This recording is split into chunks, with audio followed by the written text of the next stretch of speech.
Hello there, this is Benny. And this is Kyle. And you're listening to The Doctor's Watcher. About and Dr. It podcast tell the watch where who you. Did you get all that, listeners? Puzzle for our listeners today. If you rearrange those words, you might come up with a phrase describing our podcast. Hey, I think if you've been listening to more than just this one episode, you might already have an idea of what Kyle might have said. Well, I wonder if this will be a cipher-heavy episode, or maybe just include a cipher. Guess we'll find out. Cool. So before we begin, one thing I wanted to say was that we mentioned earlier in this serial that we've been watching Strange New Worlds, and we recently had the season 2 finale, and it was really good. This whole season I thought was really good. So Strange New Worlds, highly recommended. It was indeed. I would agree and second that recommendation. A lot of fun, great show. It might be my favorite show of the new treks, but that's hard to say because Lower Decks is also really good.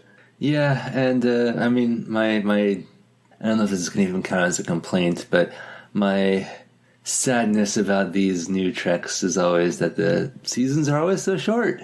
Mm-hmm. I would love it if we could have more than 10 episodes a season for Strange New Worlds. I want to get to know these characters, or even, in some cases, these versions of these characters. I want to get to know them better.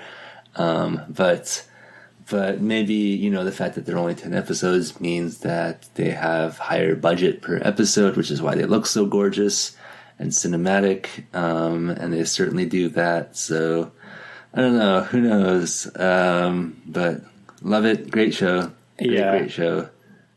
I will also say it's been a little while since we've mentioned this, but at time of recording, and I'll be honest, I suspect probably time that you listen to this episode, or time this episode is released, the WGA and SAG AFTRA strikes are still going on, and we still support the laborers and the workers, and we still think that they should get paid and compensated fairly for their work. We sure do. And I fucking hope that happens soon so we can get our next season of Strange New Worlds without too much of a delay. But even if it doesn't, we will continue to support the workers. It's true. My desire to support the workers is stronger than my desire for more Strange New Worlds. Indeed. And we all know that the producers are hoping that the longer the strike goes on, the more fans will turn against the actors and the writers, because fans want to have more shows. And although we do want more shows, we don't want them if it means that the actors and writers are not being paid fairly. So we want new shows in which the actors and writers get what they deserve. And if we can't have that, then we support the strike, because that's what it's for. Yep, we'll keep watching old shows. That too, plenty of those. Can catch up on all the other Star Treks.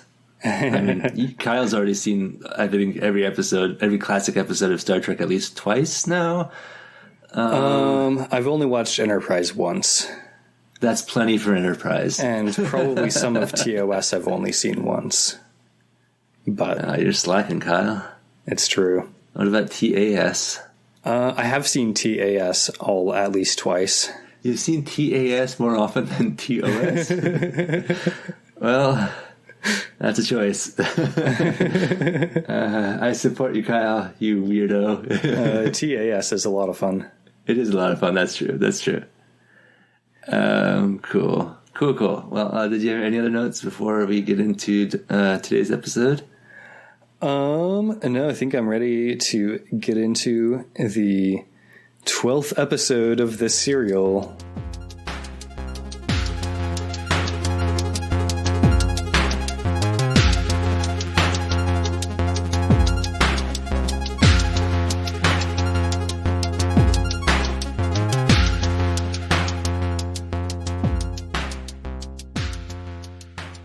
12th and possibly final episode of this excruciatingly long serial? It's the 21st episode of the season, which is just now occurring to me that at this point, this serial has taken up more than half of the season so far. Dang. Episode is Destruction of Time. Yeah, I mean, as much as I can complain about this being a long serial, at least it has some good titles. Yeah, it has given us a lot of good titles. And some good classic cheesy sci-fi. Yeah. So Kyle, the listeners who have done their math, I suspect already know, but could you tell us, please, how did you watch it? So this was, as you might have guessed, another reconstruction.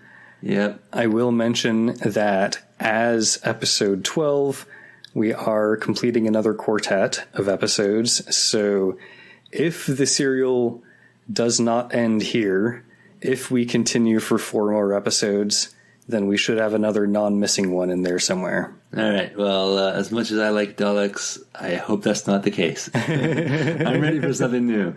I think Kemble and Mavic Chen and all these guys ready to move on from them. But the one thing I hope that we don't move on from is Sarah Kingdom, because I quite like her. I hope that she comes along, becomes a companion. But we'll see. Would you remind us of our cliffhanger?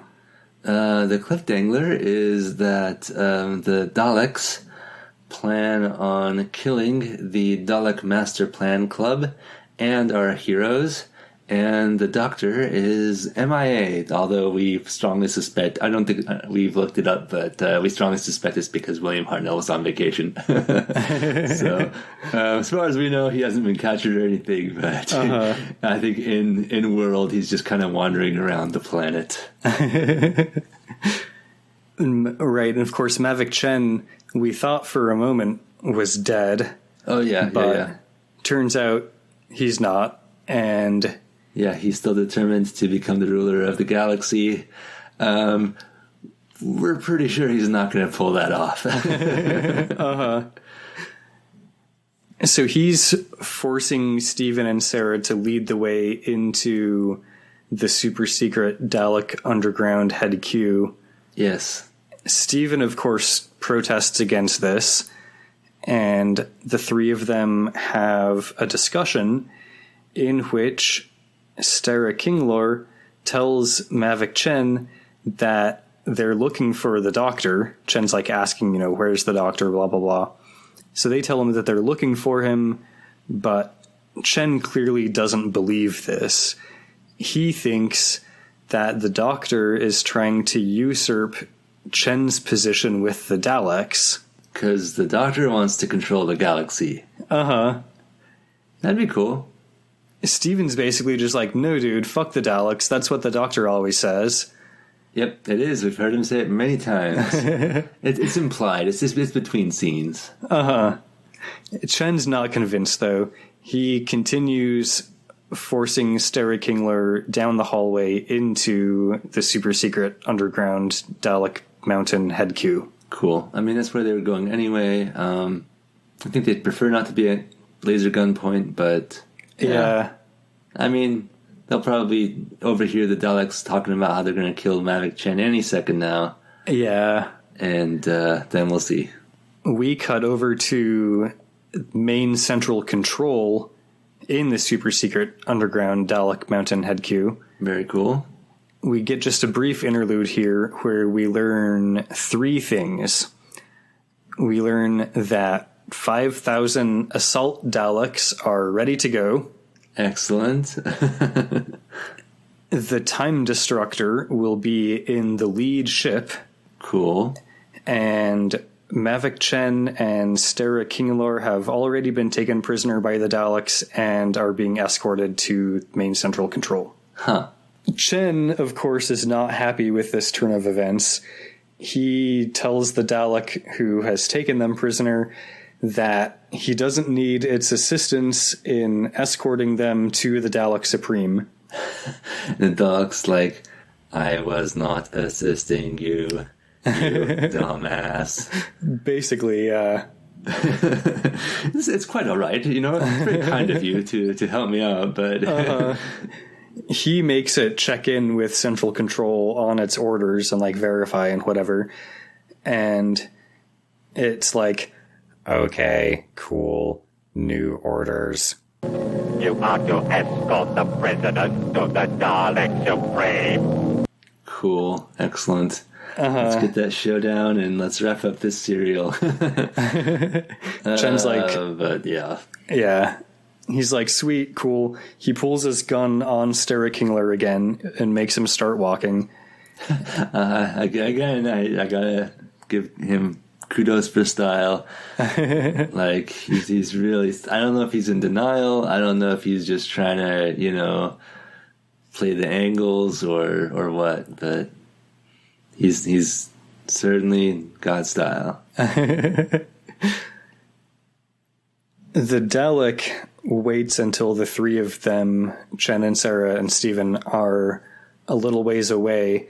Then it kind of turns to its Dalek buddy and says, But we are still to assist him. asshole. Yep. We cut to the main Central Control. Chen has just arrived with Stera Kingler. Once again, I, Mavic Chen, Guardian of the Solar System, have helped the Daleks with their conquest plan. Oh man, this guy, and I there's a part of me that admires how even after he's completely sold out the solar system and failed as its guardian in the most thorough way possible, he'll still use that title. It's a good title. It's on his resume. I mean, Yeah, technically he hasn't been fired yet, so it's true. the Black Dalek is basically just like, okay, thanks, bye. Nice. Chen's like, what the fuck? I've saved your Dalek asses a bunch of times, and now you're just dumping me? Yeah. Come on, buddy. Yeah. They've been trying to dump you for like an episode and a half now. Yeah. He insists that he's in charge. He tells the Dalek Supreme that it should tell the rest of the Daleks that he's in charge. And Okay. the Black Dalek just like sits there doing and saying nothing. Oh, ice cold power move right there. Yeah. Chen starts ordering Daleks around. You won't let that stop him. They all just sit there doing and saying nothing until the Black Dalek orders him to be exterminated, but take him off camera out of this set to do it. Okay, well, bye, Mavic Chen. This is, although this won't be the first time that he dies, so let's see. Do not fire in here! You will damage us and some of the controls! And meanwhile, Sarah and Steven are kind of exchanging glances like, Chen actually escapes. He, I guess, oh man, this guy. rolls well, so he escapes and runs off before the Daleks are able to escort him out of the room. So a bunch of Daleks start chasing after him, while the Black Dalek reminds them to only film negativize him in a safe area. Yeah, I think Mavic Chen also heard that they won't be firing in that room and knew that this was the best place to stage an escape. Yeah, totally. It seems, in all this confusion and excitement over Mavic Chen, that the Daleks kind of forget about Stera Kingler. Nice. And while the two of them are not being noticed or paid attention to, the Doctor appears and gives Steven the TARDIS key. Well, good to see him again. Good to see the Doctor on Doctor Who. Apparently, he followed a Dalek to the super secret underground mountain HQ and has just been, like, in hiding this whole time, I guess. Sure. That's a nice tan you got there, Doctor, from all that time hiding. Underground. Yep. He confirms with Steven that Steven still has the power impulse compass that the Doctor gave to him earlier in the serial. And he tells Stara Kingler to follow bearing 627 on the compass to the TARDIS. Cool. I mean, I think our heroes know where the TARDIS is, but or maybe they're deep enough in the base that they do need a compass to find their way out. Cool. Yeah, it could be. Cool. And we like this, what is it, impulse compass. We like it anyway, so any excuse to use it is a good one, I think. Yeah. It seems like the Doctor's not going to go with them, though. He's telling them to go, while he is going to go activate the Time Destructor himself. Sure. Just want to be careful there, Doc. Uh-huh.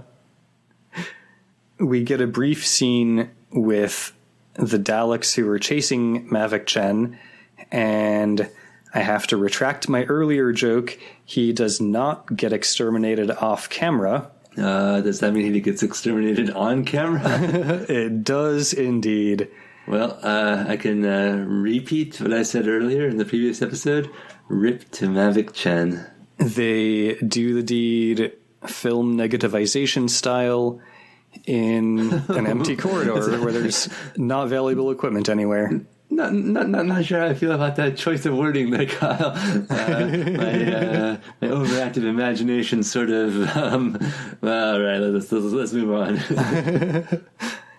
So I'm not sure if I'm going to drop this audio in or not, because it wasn't great to listen to. It wasn't good quality.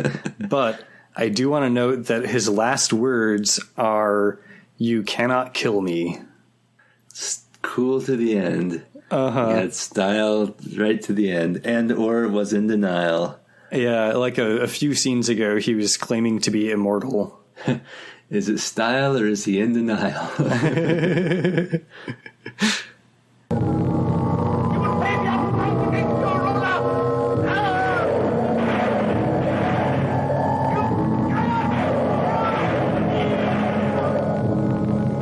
We cut over to the Dalek control center where the Doctor has successfully activated the Time Destructor.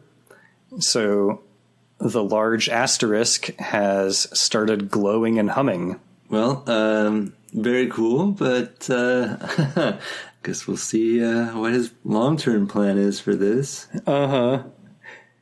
Stara Kingler is there too, which surprised me because I thought that the Doctor was trying to split the party again.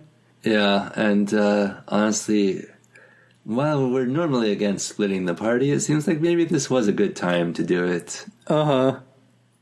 The Black Dalek arrives at the control center with a few other Daleks, but the Black Dalek orders the other Daleks not to fire. No, you cannot fire, can you? You dare not! Yes, you would kill us. But you would totally destroy your equipment. I think it is checkmate. Send one of your Daleks over here. Remember, the Time Destructor is working slowly. But if you disobey me, I can accelerate it. And one of the Daleks is like, actually, I am a very good shot. Look, my gun arm has a narrow beam setting. I scored really high on my last shooting range thing that Kyle doesn't know the lingo for. Well, it's a Dalek thing, so you can call it whatever you want. Yeah. The Black Dalek orders one of the Daleks to obey the Doctor and head over there. So it heads over, and the Doctor basically has Steven and Sarah use this Dalek as a shield to allow them to exit the room. Oh, that worked out. Uh-huh. He tells them to run back to the TARDIS, which they start to do, but Sarah stops. She doesn't want to leave the Doctor behind, and she's worried that if whatever the doctor is doing goes wrong, then everything's just going to be totally fucked and they will have failed forever. There's always that possibility. Steven basically says that, like, he gets it, he understands what she's saying, but the doctor is doing what he thinks is best, and Steven doesn't think that there's anything he or Sarah can do to help, because basically if there was, the doctor would have, like, asked them to do it. Not necessarily. That would mean admitting that there's something the doctor needs from them that he can't do himself, and knowing the doctor, that is not a guarantee. Yeah, that's true. He does not always make that admission. Indeed. We cut back to the control center, where the doctor has managed to get out of the room himself somehow.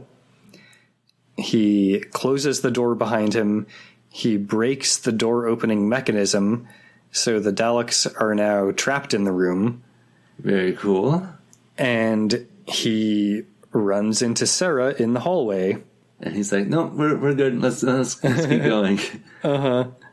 Apparently she ditched Steven and came to help the doctor. Well, that's good of her. He explains to her that the time destructor, which he is still carrying with him, is working slowly and with a small range for now, but basically she should let him know if she starts feeling weird. Oh boy. You know, when you said that he left the room and he locked the Daleks in, I was like, I just assumed that he had left the time destructor in there with them, and that when it went off, it was just going to take them all out. Because it seemed like that would make the most sense. But yeah, that does seem like it would have been a good plan. I guess he brought it with him. The doctor likes his gadgets. Even the doomsday devices that are actively counting down.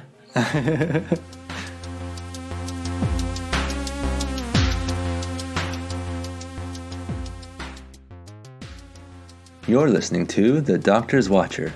If you enjoy our show, please leave us a 5-star review and tell a friend. We appreciate you, listener. You can reach us by tweeting at Dr. Watcher or emailing thedoctorswatcher@gmail.com.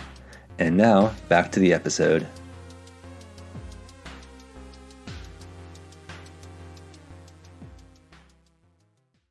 We cut over to Steven, and he's realizing that Sarah left him. He calls for her a few times and, looks kind of unsure of what to do. And then we cut back to Sarah and the doctor as they exit the super secret underground Mountainhead Q. And Sarah comments on the wind and how it's never been like this on Kemble before.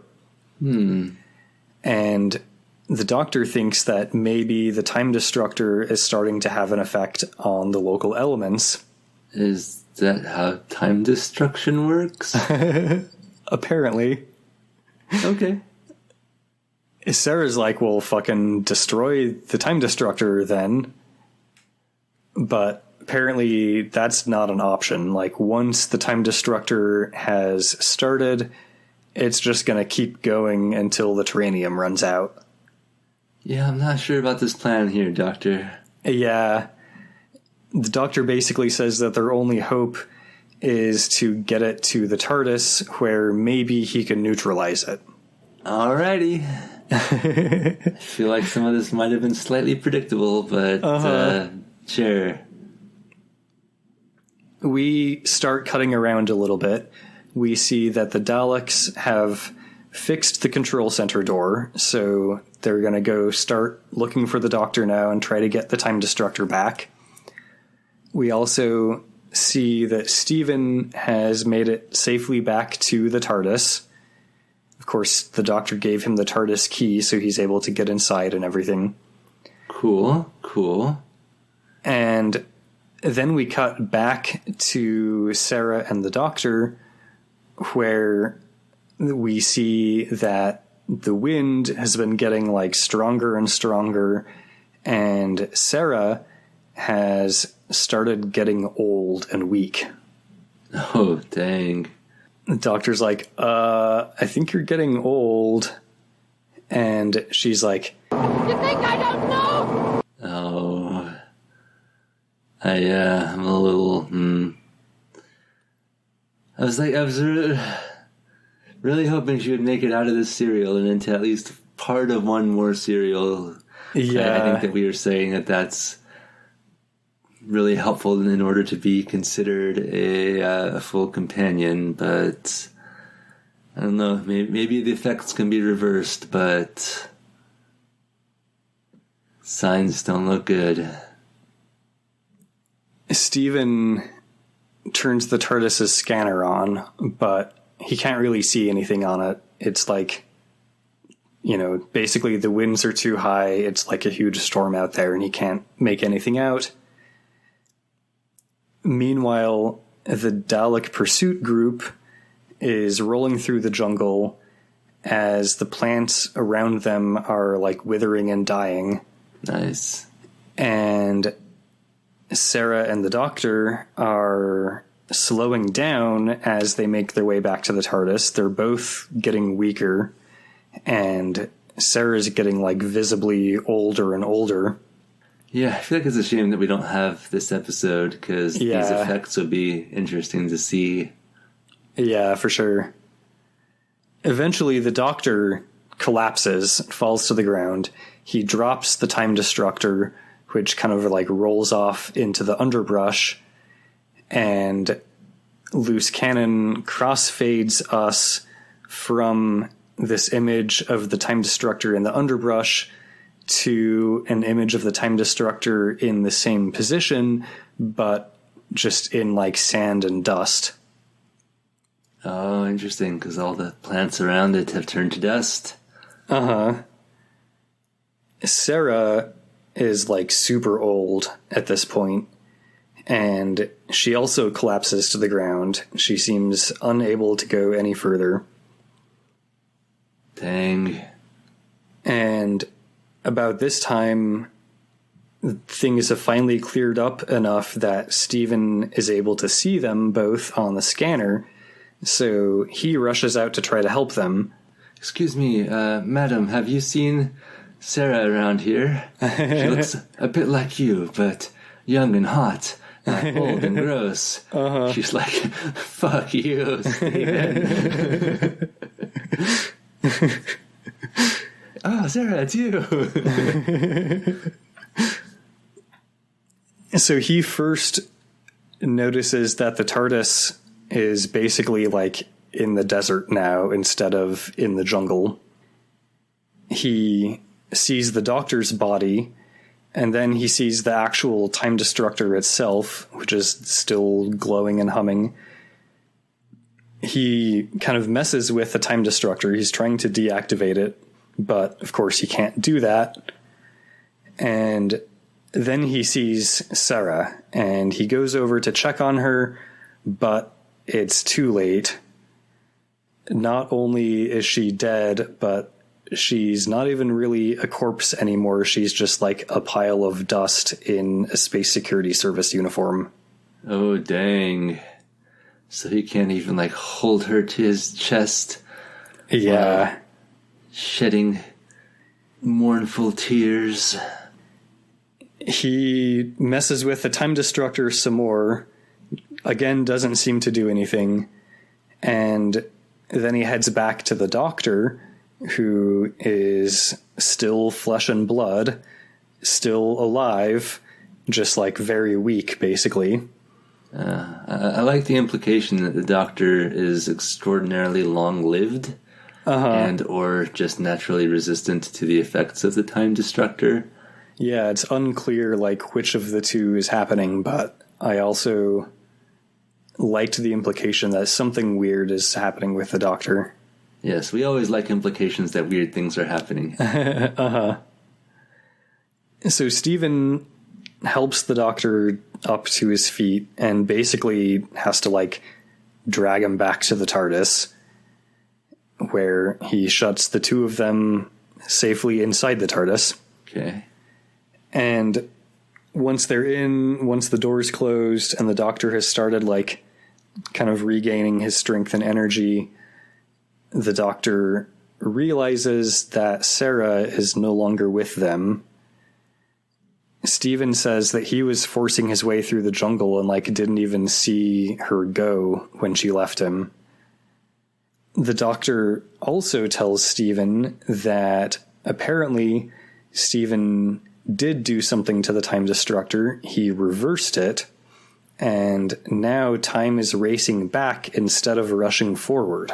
And Steven's this like teenager, and he is like, "Oh, I guess that explains the squeaky voice."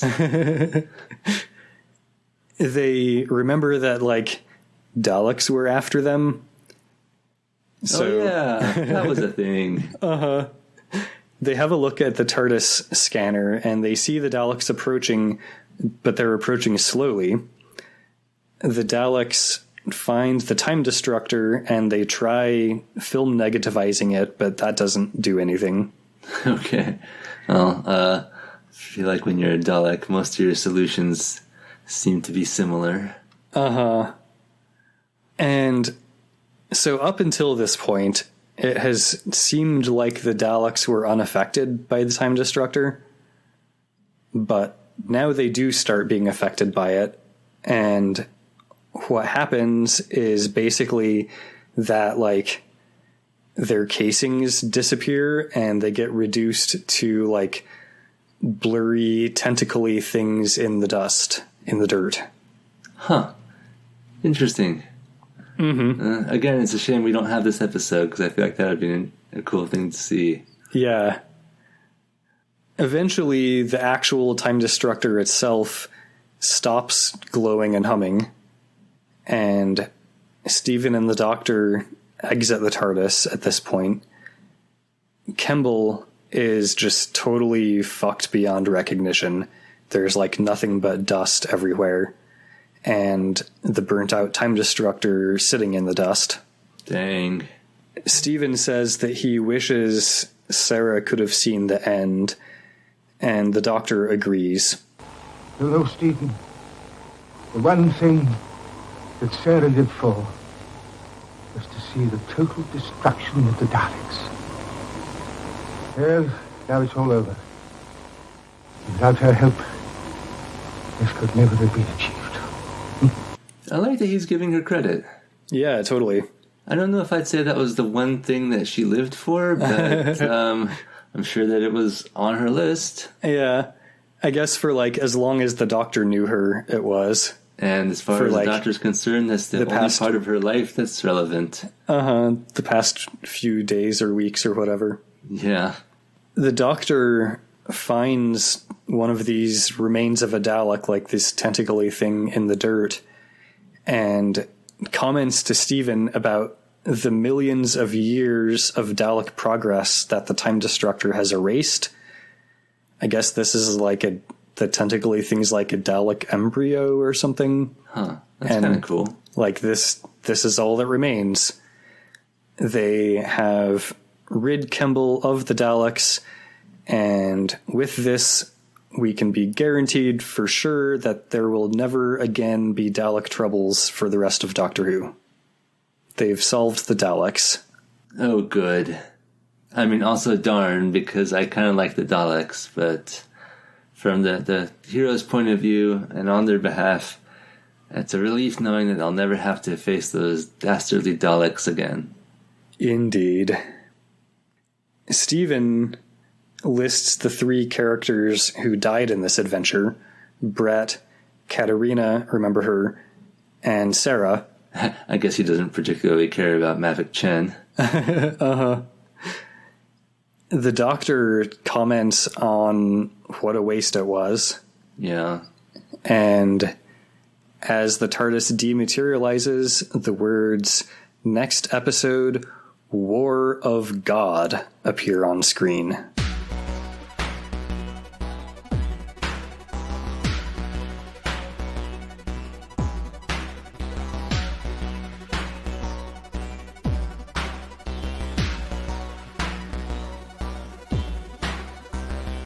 Nice. Well, I would think that was a Crusade related one, but we've already had one of those, so Yeah, that's true. not quite sure what that refers to. Interesting. I mean, the history of religion and the history of war are pretty closely interlinked, so Yeah. at least here on Earth. So I guess we'll see. I will say, obviously there's a very popular video game called God of War. Yes. I haven't played myself, but it just, being aware of it and its place in our culture makes it a little bit difficult to say War of God correctly. Matilda can't even get it out. she has to pronounce everything her own way. Uh-huh. Yeah, it never occurred to me that if you take the protagonist of God of War, Kratos, and you reverse his name War of God style, it becomes Socrates, which is what Bill and Ted called Socrates. Nice. I've connected the dots, Kyle. It all makes sense. I've connected the two dots. You didn't connect shit, but I've connected them. Well, cool. All right, I'm going to go out on a limb here and say that was finally the end of our serial, and our math was correct. Indeed, this was the end of the serial. All right, the Daleks' master plan. And would you recommend it to our beloved listeners? So, this is a long boy. Yep. It is the second longest serial in all of Doctor Who. Oh, shit. Yeah. The only one that's longer is not until season 23. Okay, And we'll see you then, listeners. And we'll remind you then. that So don't one, worry, you don't have to remember. that one apparently, from what I've read online, is kind of one long serial, but it's also kind of 4 shorter serials. Huh. So this one might just be the longest, Interesting. depending on how you count that one. Well, if we ever get there, we'll find out what that means. So the Dalek story is pretty fun and interesting, as Yeah. Dalek stories tend to be. I liked The Return of the Monk, Yeah.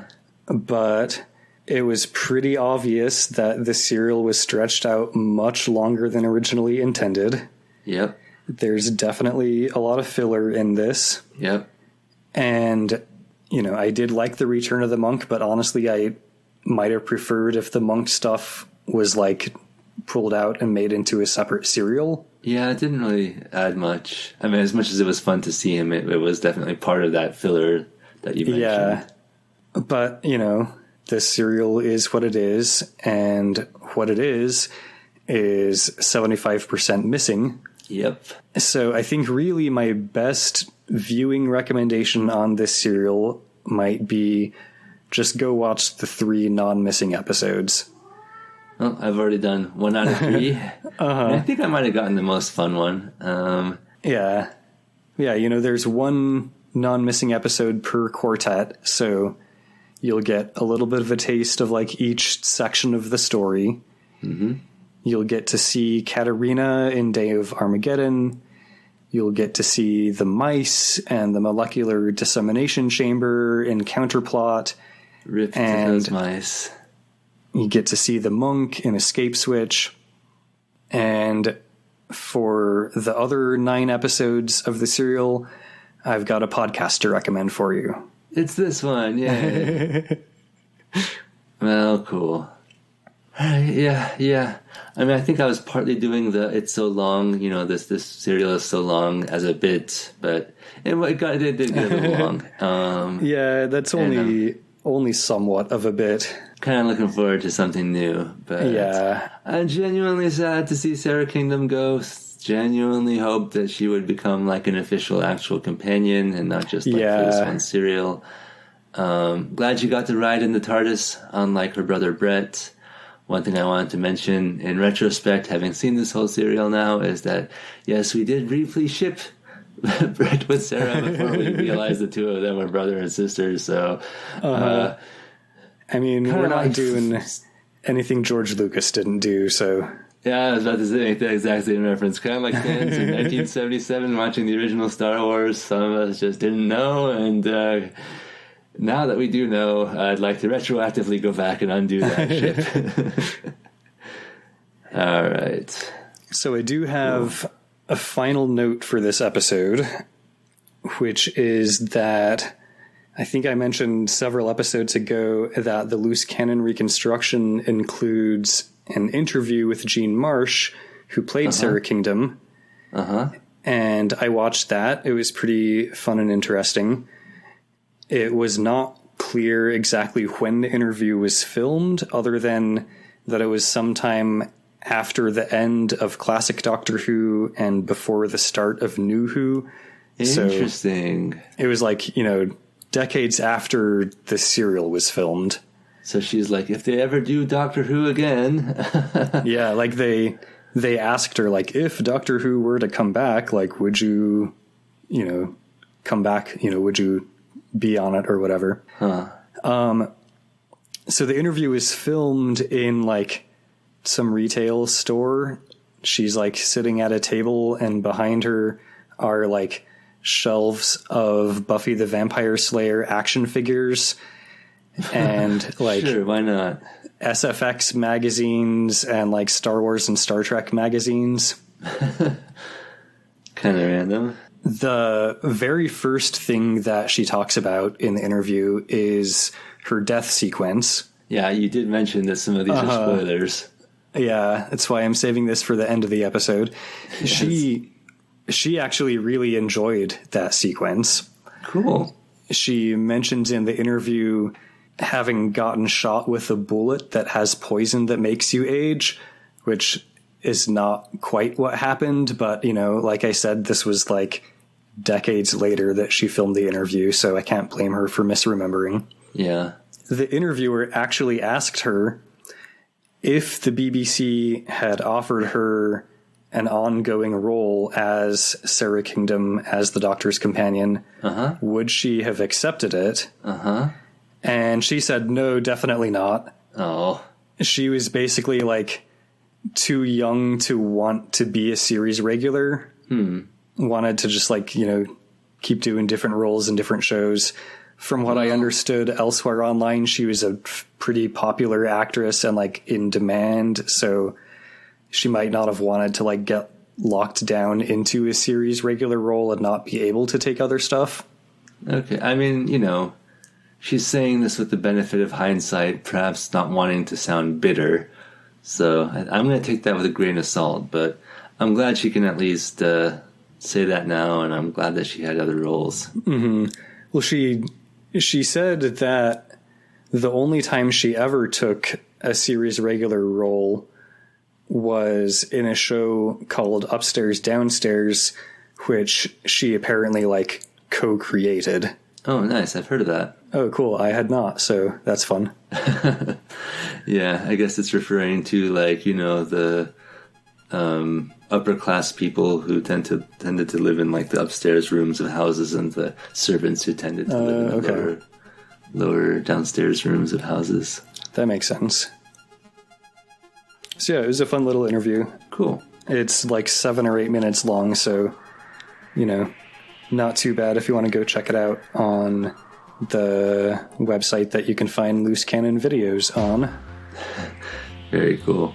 Jean Marsh does apparently have one more role on Doctor Who, but it's not for, like, several years from now. All right, well, I'm sure you'll remind us, and we'll talk about her ancestor and or descendant at that time. Well, and of course, Sarah Kingdom is already the descendant of Princess Joanna, so... Oh, that's true. We'll have to see, like, where this other character fits into the genealogy. The full timeline, family tree, yeah. Cool. All right. Well, any other notes before we wrap it up? I think that was all I had. Alrighty. Well, we would like to thank Circuit23 for the awesome theme song that he made for us. You can check out his album Mens Vermis on Bandcamp and his other music on SoundCloud, and there's links in the show notes. And you can email him at circuit.23@gmail.com. Thank you, Kyle, for watching Doctor Who and telling me all about it. And thank you, Benny, for listening to me talk all about Doctor Who. And thank you, listeners, for listening to me, listening to Kyle talk about Doctor Who. We'd love to hear from you, so feel free to email us at thedoctorswatcher@gmail.com. And don't forget to rate and review our podcast on Apple Podcasts and tell a friend. Indeed. And come back in 2 weeks to hear all about War of God Ragnarok. Yep, see you then, listeners. Bye. Bye.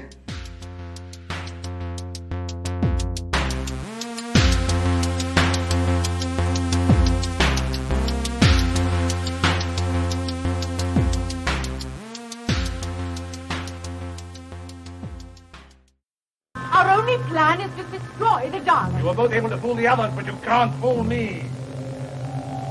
Where is the old man, the one you call the doctor? We were looking for him. Yes, of course, and that's why you came here. Now do stop this masquerade! See, I know he is trying to usurp my position with the Daleks. That is absurd. The doctor's always fought the Daleks. Why would you believe us? We don't know where he is. Yet I find you at the entrance to the Daleks' secret headquarters. I know the doctor's here and that he's trying to take my place, but I'll soon change that. Why can't you understand the Daleks do not make allies? Save your breath, Stephen. You'll never convince him. I tell you, he's mad.